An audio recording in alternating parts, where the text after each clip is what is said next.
Ladies and gentlemen,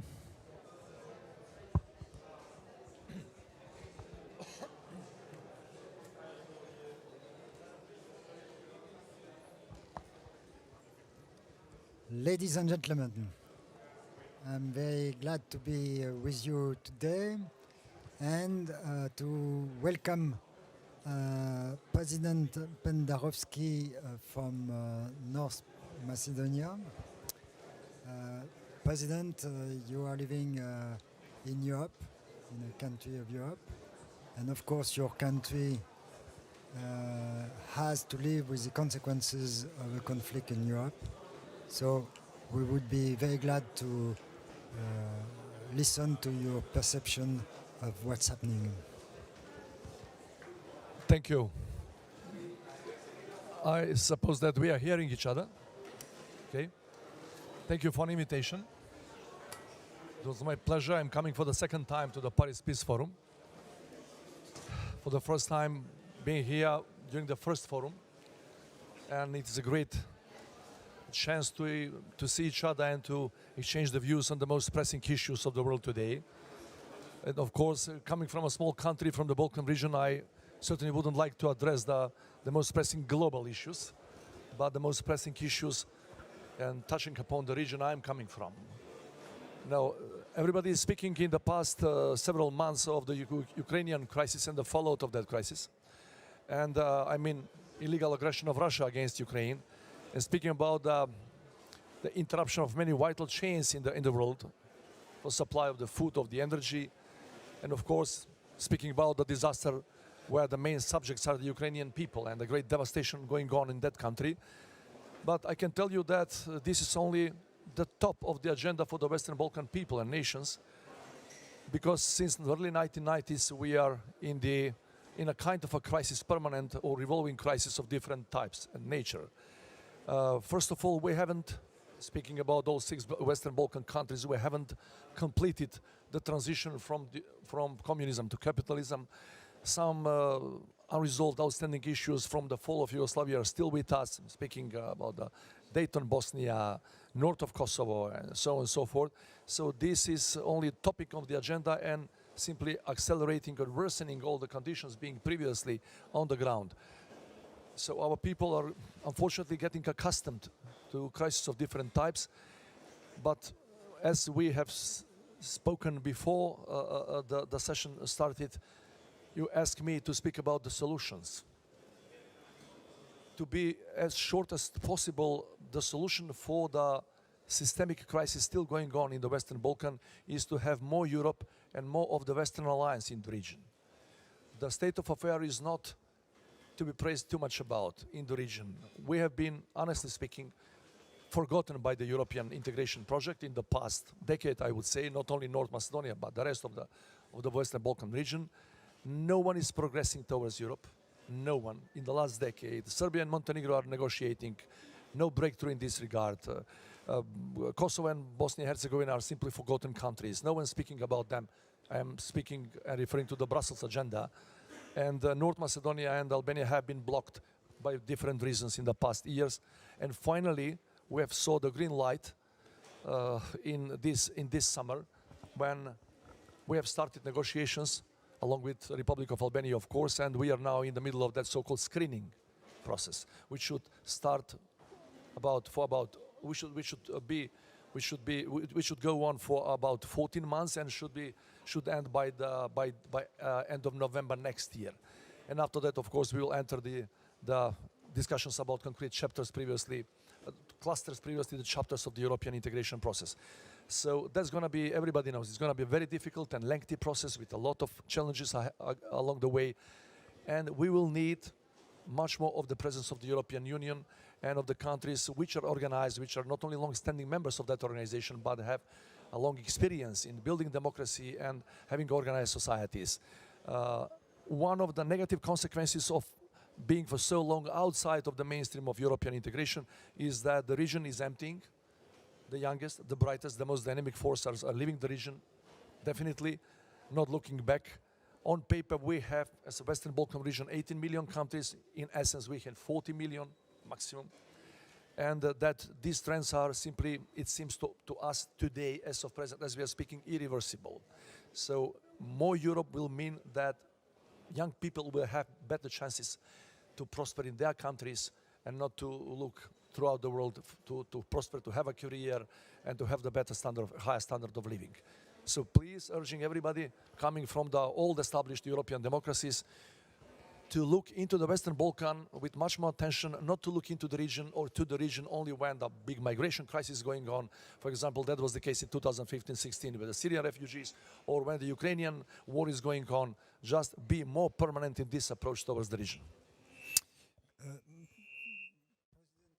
When you say more Europe, a more visible and active European presence, is it more specifically in terms of economic action or politics?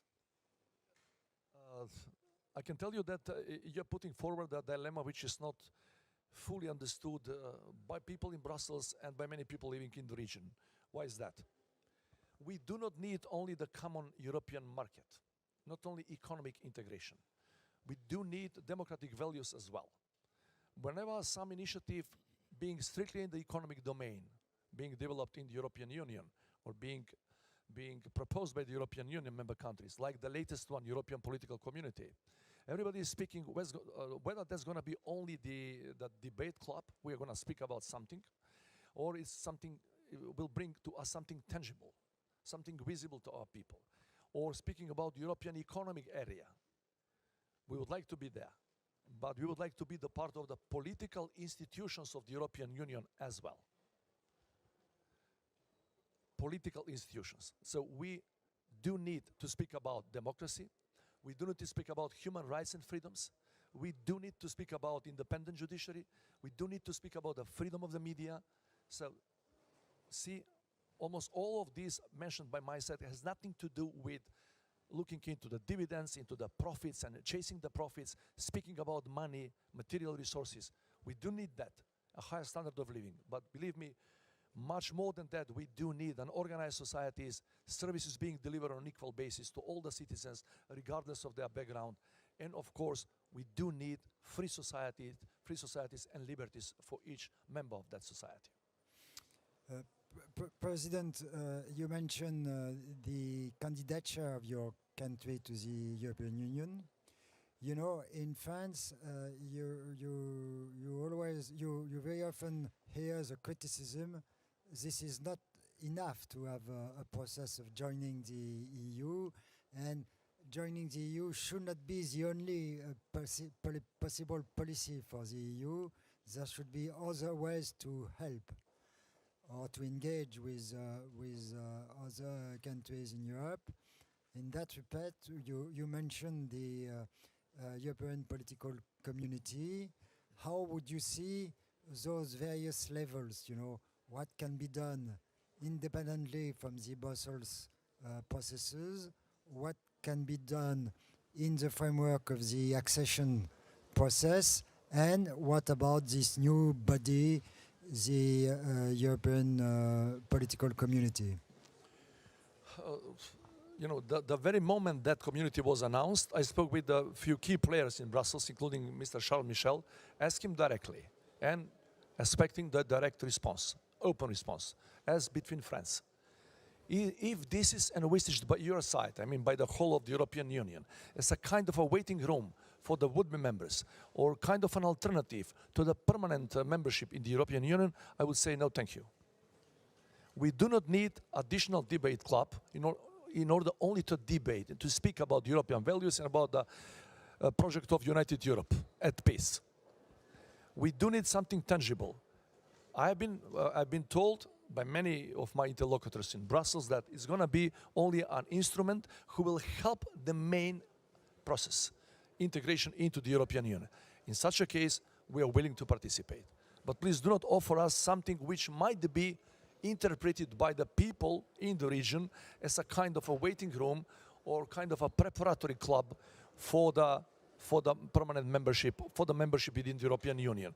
Because we have been waiting for so long to start negotiations, exactly 17 years, speaking about North Macedonia, and if you are offering us something plus, And if you say in essence, or behind the scene, or beneath the surface, that you're going to negotiate for 10, 15, 20, 25 years, so believe me, support for the European Union will wane.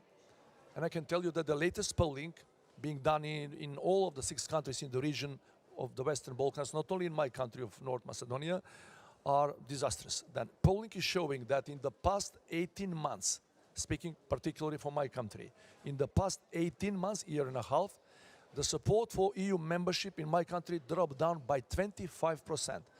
With these initiatives, if they are really an alternative being offered to the people living in the region, then these percentages are going to be down and down permanently. You were at the meeting in Prague, where this community has been launched. Do you think that it has been useful in terms of identifying precisely the subjects on which this new body could be useful without making more complicated or making slower the process of accession? Or is it just a beginning? Yeah, to be honest, the first meeting, the first gathering of that European political community in Prague was a bit encouraging to us. Encouraging. Encouraging. Beyond doubt, I should be honest and openly say that we have not been dissatisfied with what was going on, with what went on that summit. So, but the main topic in Prague, because of the current circumstances and the current context provoked by the Russian aggression towards Ukraine, was the pan-European energy policies. And we have spent a lot of the time in Prague speaking about that subject. And that's a good subject to start with, speaking about the pan-European solidarity and showing a real interest about the region. European Union has not been quite good in managing the COVID crisis regarding the countries in the region. I'm speaking about the distribution of the vaccines. I know that, first of all, the member countries of the Union should be satisfied with the distribution of vaccines. But to wait for months and months, I'm speaking about the countries which are either in the process of negotiating or are candidate countries for membership. It was for so long that many people down there in the region said we are completely forgotten as a countries, as a people, as a citizens of tomorrow's Europe. And it seems to me that this energy crisis being provoked, as I said, by the Russian invasion in Ukraine, the European Union has learned the lesson. Is now much quicker in helping us in approaching the region and very concretely speaking about the concrete resources to better manage and cope with the energy crisis, which has hit the region probably the most when you compare the other regions within the European Union. Very interesting. Is there anybody who wants to ask a question in the room? Oui, monsieur.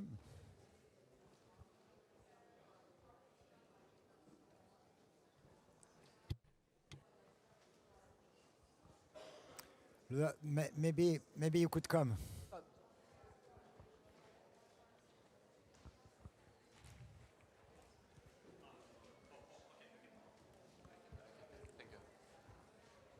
My name is Dmitro Naumenko. I'm not hearing. Okay. Dmitro Naumenko, Ukrainian.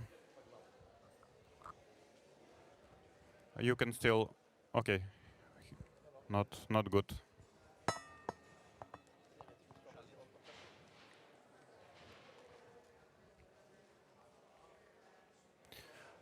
Okay, Dmitro Naumenko, Ukrainian Center for European Policy from Kiev. We're a think tank dealing with the European integration issues of Ukraine. And Mr. President, I would like to ask you such a question on whether Ukrainian integration, our country will enter the accession track sooner or later after fulfilling the post-candidacy requirements of the European Commission. Do you think would we be considered as a one block of the acceding countries, and how do you think will we influence each other on our accession track? So because Ukraine is quite a specific case now for EU accession, so it would be interesting to hear your thoughts. My position on the application of Ukraine have been expressed by my personal letter I sent to President Zelensky many months ago, when before that decision happened by the European Union, by the European Commission, suggesting. we should help each other in a positive way, and we should impact each other in a positive way. But to be honest, because of the very specific case you have mentioned by yourself in Ukraine, this was, for the time being, only a political message of support and message of political symbolism from Europe to Ukraine. So everybody knows that right now, Ukraine is not still ready to negotiate concretely with the European Union.